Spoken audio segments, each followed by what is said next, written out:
What's going on, guys? This is Williams, and in today's video, we're going to talk about augmented reality in education.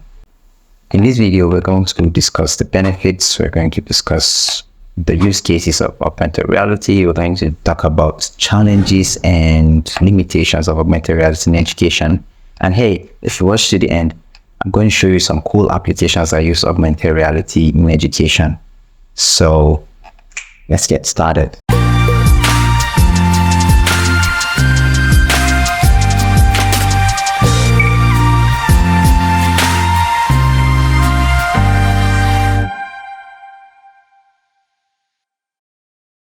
So augmented reality is this really cool technology that allows you to overlay some form of model onto the real world scene that you're already used to, which means I can put a couch in my living room, which is actually not there. And it's the technology that's used by some big companies like IKEA, just to get a sense of how some of those things will look when you want them to look before actually acquiring them.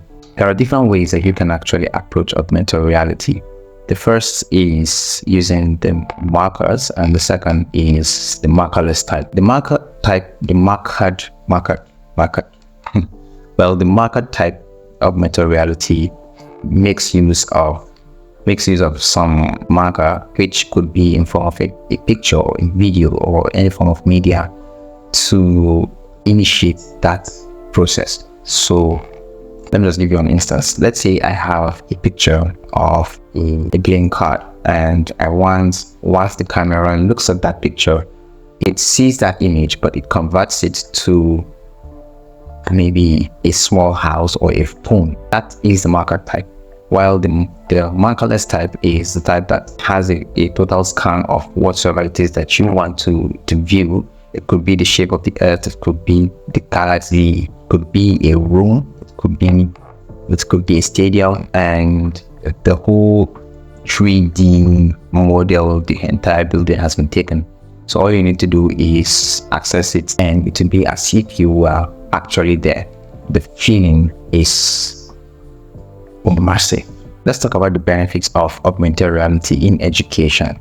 Number one, which is very obvious, is the immersion, the level of immersion, and it helps with retention because students tend to remember what they see. Not just students, but every human being tends to remember what they see or have interacted with far often than just reading stuff in the books, and you know what I mean.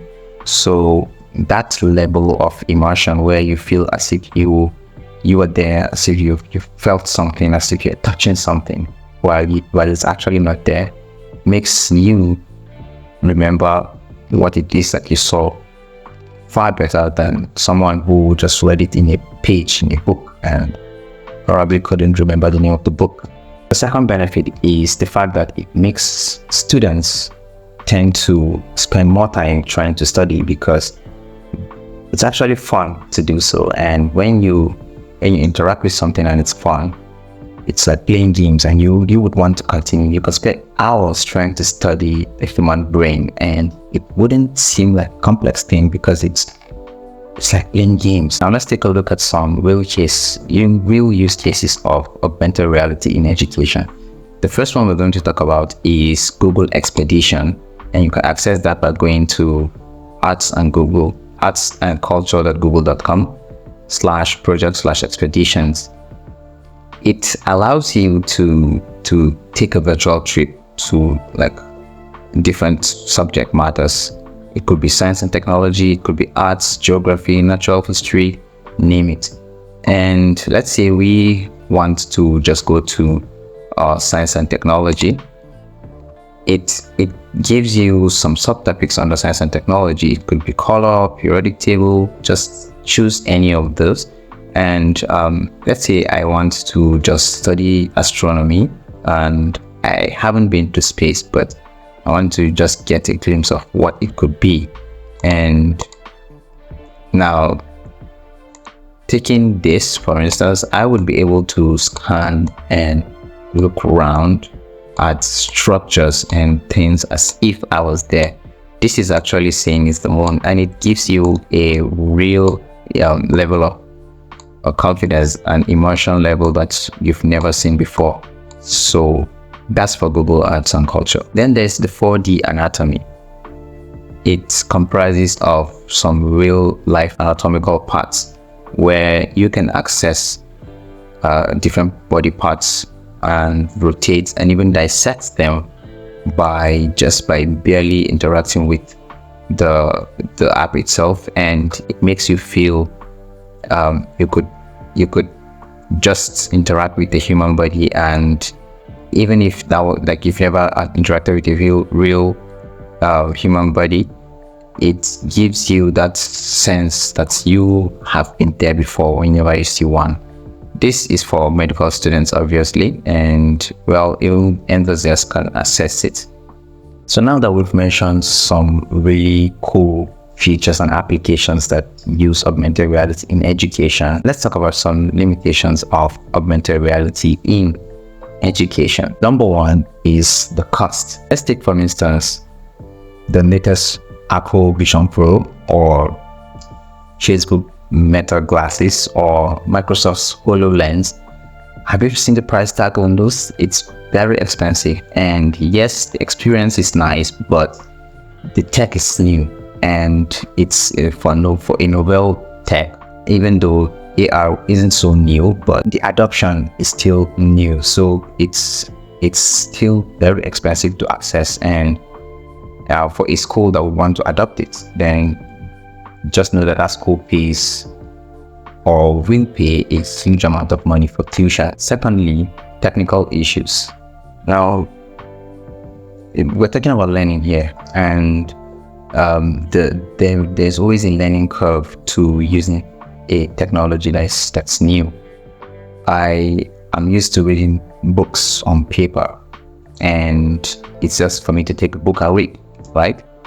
Now consider that book or what I'm to study is in a technology that I have to also learn, which means the time it takes me to learn that technology is to be considered.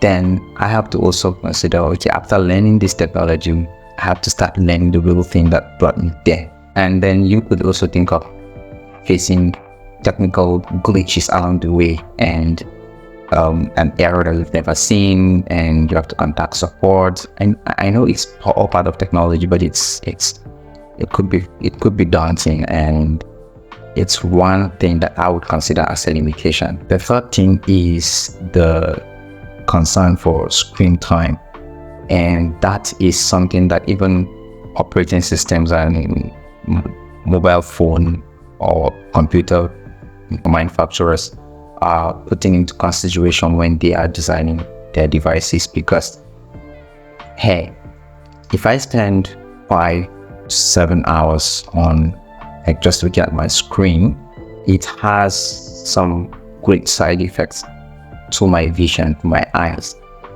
And when you're accessing augmented reality, you are looking at the screen. And yes, we talked about the ability to be able to study for a longer period of time as an advantage. Studying for a longer period of time means looking at the screen for a longer period of time when using augmented reality. So the concern for on-screen time is something that would also be considered. Let's talk about the future possibilities of AR in education. One, as prices go down, then adoption in schools could rise, because schools would find it easy to. Schools always support using what's new and what could also be the future. Two, future standards could include AR technology as part of core standards, and that will help with the curriculums as well. And then three, if schools are to adopt AR in education, then apart from just using technology, students will now be taught how to do their own AR apps and systems, and that will prepare students for future careers in AR, which could lead to more development in AR space, which could lead to more improvement in AR in education. So the bottom line, is AR the future of education?